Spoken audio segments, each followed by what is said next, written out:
കേന്ദ്ര സർക്കാരിന്റെ ഭാരത് അരിക്ക് ബദലുമായി സംസ്ഥാന സർക്കാർ ഭാരത് അരിയുടെ വിതരണം എല്ലാ ജില്ലകളിലേക്കും വ്യാപിപ്പിക്കുന്ന സാഹചര്യത്തിലാണ് സംസ്ഥാനത്തിന്റെ പുതിയ നീക്കം. കുറഞ്ഞ വിലയ്ക്ക് ശബരി എന്ന പേരിൽ കേരളത്തിന്റെ സ്വന്തം അരി വിപണിയിലെത്തിക്കാനാണ് സർക്കാർ ഒരുങ്ങുന്നത്. ദക്ഷിണേന്ത്യൻ സംസ്ഥാനങ്ങളിൽ നിന്ന് കുറഞ്ഞ നിരക്കിൽ അരി എത്തിച്ച് സ്വന്തം ബ്രാൻഡിന്റെ പേരിൽ വിതരണം ചെയ്യാനാണ് സംസ്ഥാന സർക്കാരിന്റെ പദ്ധതി. ഇത് പരിശോധിക്കാൻ സപ്ലൈകോയ്ക്ക് നിർദ്ദേശം നൽകിയെന്ന് ഭക്ഷ്യമന്ത്രി GR അനിൽ അറിയിച്ചു. കേരളത്തിലെ കർഷകരിൽ നിന്ന് തന്നെ അരി സംഭരിക്കുന്നതും പരിഗണനയിലുണ്ട്. മലയാളികൾ പൊതുവായി ഉപയോഗിക്കുന്ന അരിയാകും വിതരണം ചെയ്യുക.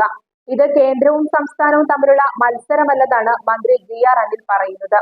അതേസമയം സപ്ലൈകോ വഴി 24 രൂപയ്ക്ക് വിതരണം ചെയ്യുന്ന അരിയാണ് കേന്ദ്രം ഭാരത് അരി എന്ന നിലയിൽ 29 രൂപയ്ക്ക് നൽകുന്നതെന്ന് ഭക്ഷ്യമന്ത്രി GR അനിൽ പറയുന്നു. നിലവിൽ റേഷൻ കടയിൽ ലഭിക്കുന്ന അരിയാണ് 29 രൂപയ്ക്ക് ഭാരത് അരി എന്ന പേരിൽ വിതരണം ചെയ്യുന്നത്. റേഷൻ കടയിൽ കിട്ടുന്ന ചെമ്പ അരിയല്ല ഇത്, മറിച്ച് ചാക്കരി എന്ന നാട്ടിൽ പറയുന്ന അരിയാണ്. അല്ലാതെ കൂടിയ ജയ അരി ഒന്നുമല്ലെന്നും പറഞ്ഞ മന്ത്രി ഇതേ അരിയാണ് 24 രൂപയ്ക്ക് സപ്ലൈകോ വഴി നൽകുന്നതെന്നും പറഞ്ഞു. സംസ്ഥാനത്ത് 14,250 കേന്ദ്രങ്ങളിൽ റേഷൻ കടകളുണ്ട്. ഈ രീതിയിൽ ഫലപ്രദമായി പ്രവർത്തിക്കുന്ന സംവിധാനമുള്ള സാഹചര്യത്തിലാണ് തൃശൂരിനെ ഇങ്ങെടുക്കാൻ വേണ്ടി അരി വിതരണം നടത്തുന്നതെന്നും മന്ത്രി കുറ്റപ്പെടുത്തി. കേരളത്തിന്റെ വഴിയടച്ചതിനു ശേഷമാണ് കേന്ദ്രം നിലവിൽ 29 രൂപയ്ക്ക് അരി നൽകുന്നത്. 29 രൂപയ്ക്ക് ഭാരത് അരി എന്ന പ്രഖ്യാപനം ലോക്സഭാ തിരഞ്ഞെടുപ്പിൽ BJPയുടെ പ്രധാന പ്രചരണ ആയുധമായി മാറുകയാണ്. എന്നാൽ ഇതിനിടെയാണ് വിലയുമായി ബന്ധപ്പെട്ട സംശയങ്ങൾ ഉയരുന്നത്.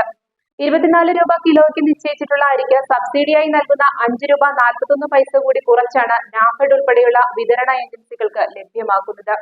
നാഫെഡിനും NCCF-നും കേന്ദ്രീയ ഭണ്ഡാറിനും ഭാരത് അരി കിലോയ്ക്ക് 18 രൂപ 59 പൈസ നിരക്കിൽ ലഭ്യമാക്കുന്നുവെന്നാണ് കേന്ദ്ര ഭക്ഷ്യ മന്ത്രാലയത്തിന്റെ ഉത്തരവിൽ പറയുന്നത്. ഈ അരിയാണ് 29 രൂപ നിരക്കിൽ ജനങ്ങൾക്ക് വിതരണം ചെയ്യുന്നത്. ഇതേ അരി മുൻപ് സപ്ലൈകോയ്ക്ക് 29 രൂപ നിരക്കിൽ ലഭിച്ചിരുന്നപ്പോൾ വിതരണം ചെയ്തത് 23 രൂപയ്ക്കായിരുന്നു. ഇതാണ് കേന്ദ്രത്തിനെതിരെ സംസ്ഥാനം ആയുധമാക്കുന്നത്.